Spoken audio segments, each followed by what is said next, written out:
Alabama State goes back to the Guptown with another national title, another crystal ball. This is the Hornets' second national title in the last 5 years, and what a season it was. A very special football team. One of the best college football teams of all time, whether it's PWI or HBCU, it doesn't matter. No doubt the best HBCU football team of all time. You know what, I'm going to go ahead and say it. This was the best college football team of all time. As you see Joseph Cooley glamoring the front cover of the Sports Illustrated magazine, and then you turn the page and you see there goes William Wade Wilson, the merchant with the arm, as well as Tommy Chavez showing out as the Heisman Trophy winner. But let's look at the team stat rankings for this season. In the conference on offense, we rank first in everything, literally. Look at the NCAA rank. We were 6th in passing yards per game, 2nd in passing touchdowns, and as you scroll down, sacks allowed, we were just 5th. 2nd in red zone attempts. What was our red zone percentage? We were 2nd in red zone percentage. I take a lot of pride in that. But our defense, though, again, on defense, first on everything, well, except fumbles recovered. And I believe it was something else too.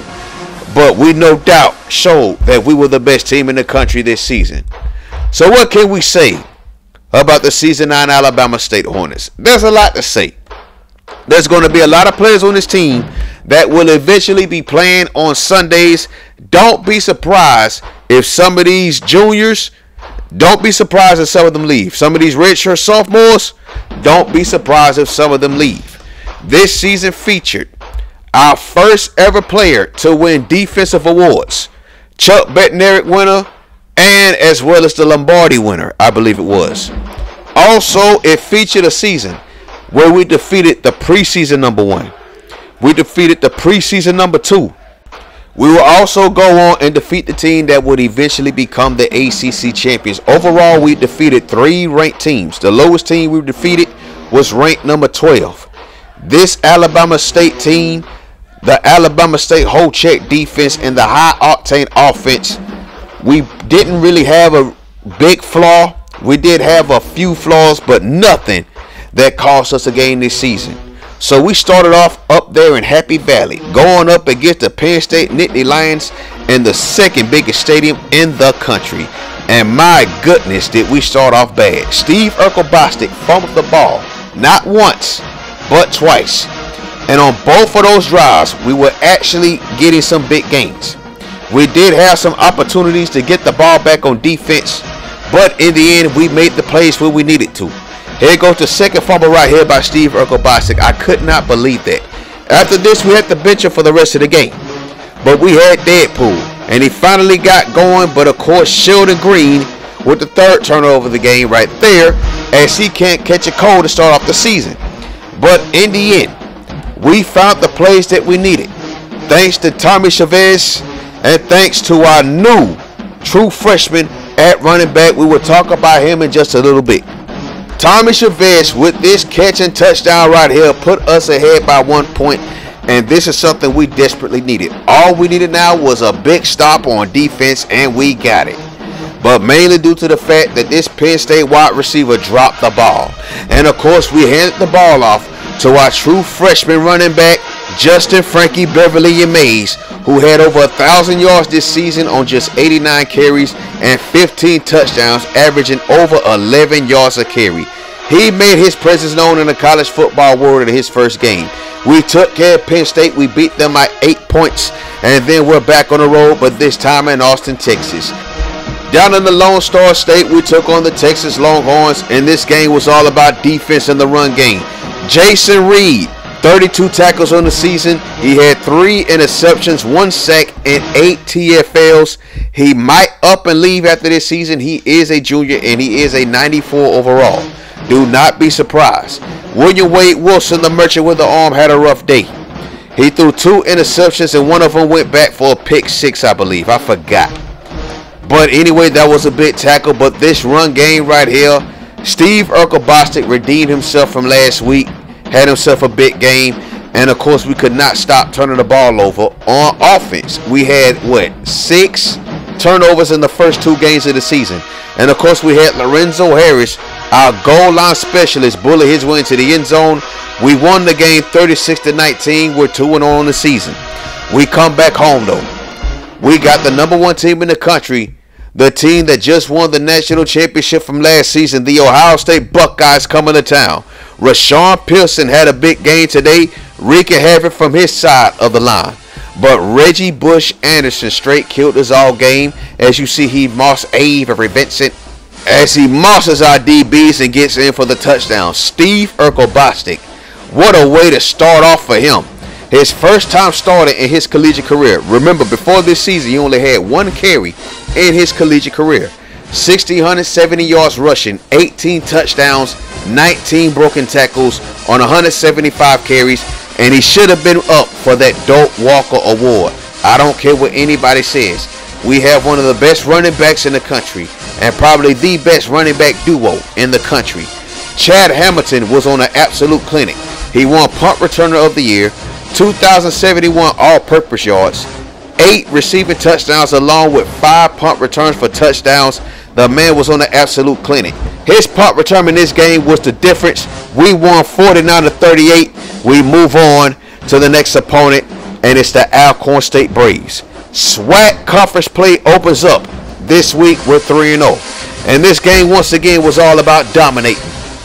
Henry Ortiz with one of his 2 touchdown receptions in this game. 135 receiving yards on the season on 7 receptions. He could have done more, could have seen more potential out of him, but in the end, he is a national champion and he's going out on top. This defense was all over the field in this game, from the defensive line all the way back to the safeties. We got 7 sacks in this game. Joel Mon could not do anything with this defense. Avery Vincent, one of his interceptions right here, he had 2 picks in this game. One of them went back for a pick 6. This was pretty much the end for Alcorn State, and this was the coming out party for Kevin Humphrey, the true freshman out of Bryant, Texas. He had over 700 yards receiving, 7 touchdowns, over 30 yards per catch. He was beasting.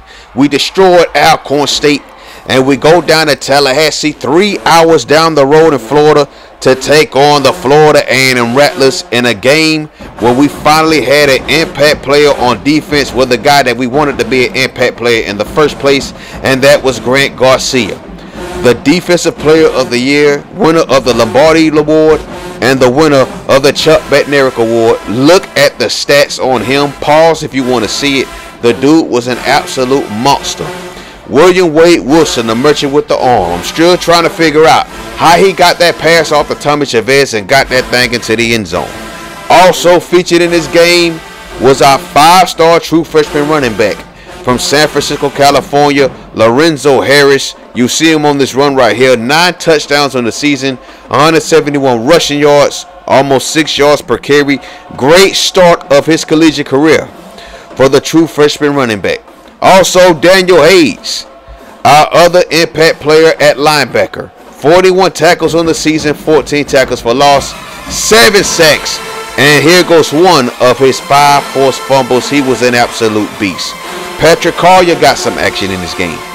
This was his first collegiate catch, and he went for his first collegiate touchdown of his career. The FAMU Rattler fans cannot take it. Nothing personal, but we had to take care of business. We took care of FAMU. Now we got to take on their arch rivals. The Bethune-Cookman Wildcats came to town in a rainy game. William Wade Wilson, the merchant with the arm, a.k.a. Deadpool. 4,000 yards passing on the season. 43 touchdown passes. A completion percentage of 58%. Now, this is not mainly his fault. A lot of our wide receivers were dropping passes. But when they made big plays, they made big plays. But unfortunately, William Wade Wilson got injured in this game, and we had Dan Fittersy come in and complete the game for him. We beat Bethune-Cookman 49-3, but now we got to go down to Houston, Texas, and we have to play without William Wade Wilson. He had to sit out this game with a concussion.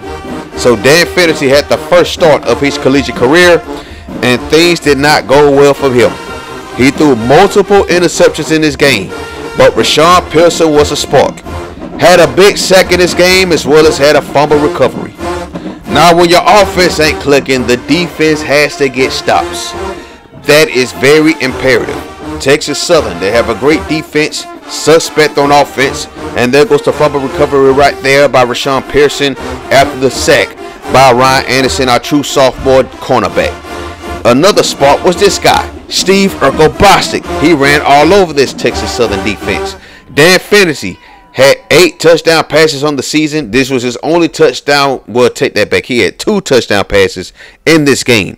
Lorenzo Harris put the exclamation mark in this game.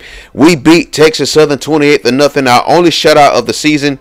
And Texas Southern hosts us in Baton Rouge. And again, the offense was straight clicking. But there goes Josh Jones, one of his 4 INTs on the season. This one went back for a pick 6.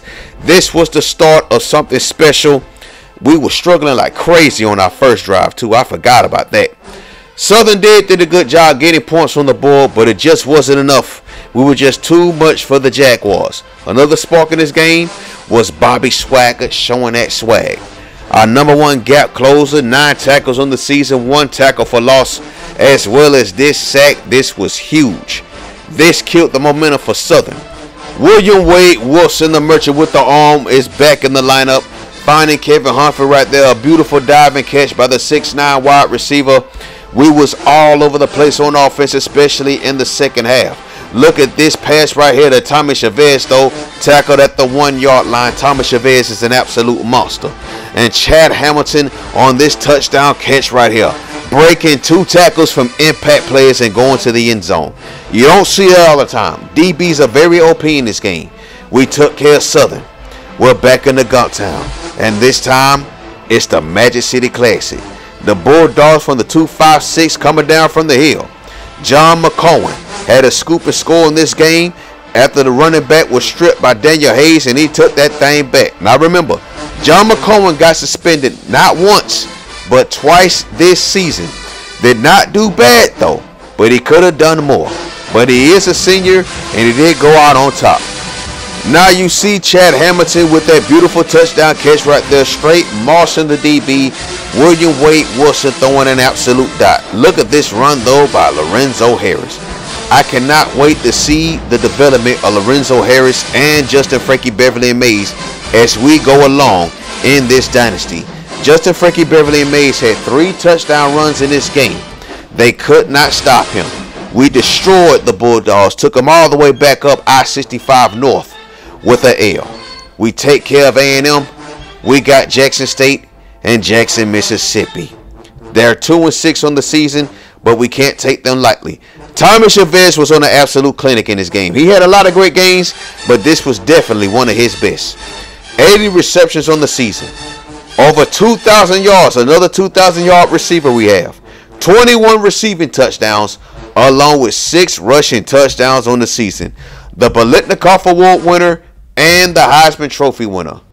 I believe it is safe to say now that we are wide receiver U. I believe this is our 5th straight time winning the Biletnikoff Award. I believe Ryan Thompson won the last 2. Thomas Chavez goes out on top in his senior season.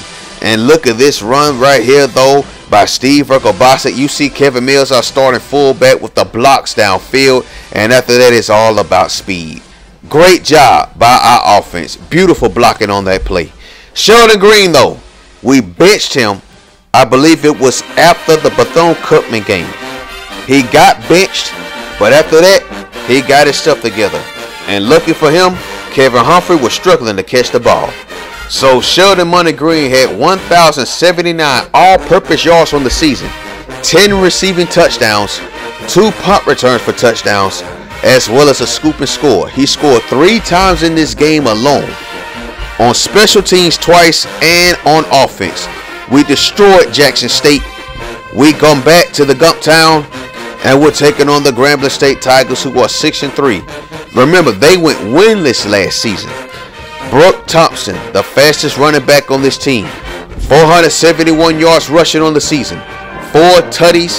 This was his career long of 90 yards. The man is an absolute monster, plus he led the team in yards per carry. And there goes the other touchdown catch by Henry Ortiz. This was his last touchdown catch of his collegiate career. They could not stop us on offense. There was nothing we couldn't do on offense.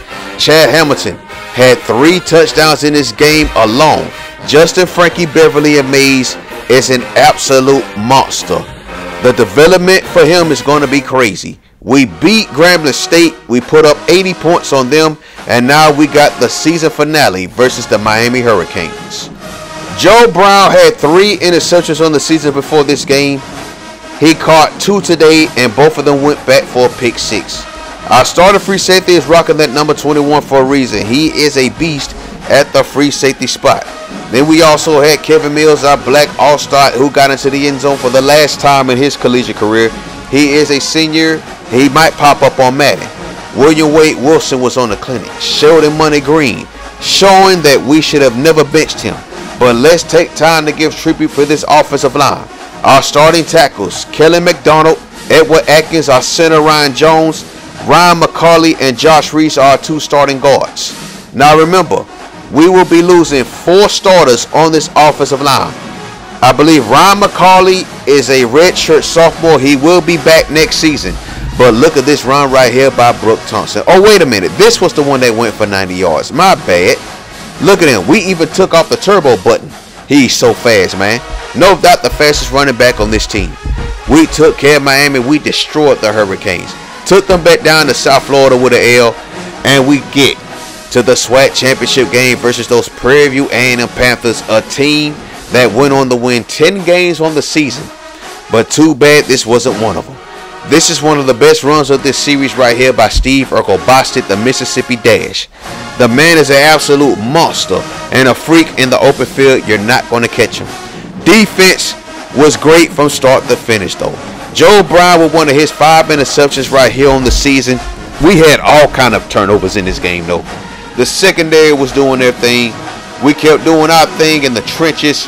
There goes another turnover right there. That fumble recovery by Jason Reese. Charles Alexander the Great, it's your time to shine. Now, Charles Alexander the Great, he replaced Aaron Lancham. He had 3 interceptions on the season, 2 tackles for loss, along with 18 tackles. And this play right here sealed the century mark for us on the game. We put up 100 on the board. Your eyes are not deceiving you. We put up 100 points. And then finally, we go to the national championship game. We're going up against the Texas A&M Aggies, a team that lost to Ohio State last season in the national championship game. Josh Jones with that interception, that was huge. Ryan Anderson with the biggest interception in my opinion, though. He had 6 sacks on the season along with 1 interception. Pause the video if you want to see his stats. But Sheldon Money Green was the highlight of this game. 2 big critical touchdowns. The man was an absolute monster down the stretch of the season. And this was his calling card right here. He's back in his home state, and he had those superpowers. Steve Urkel-Bostic put the exclamation point on the season with this magnificent run right here, turning on the speed, cutting the corner, and breaking the power line, getting into the end zone for the last time of the season, and we lift that crystal ball. An amazing season for the Alabama State Hornets, 2nd national title in the last 5 seasons. Join us next time. We're going to get ready for season 10. Who is going to be leaving? Who's going to be transferring? Who's going to declare for the draft? Join us next time. Let's find out, man. Can't wait. Peace.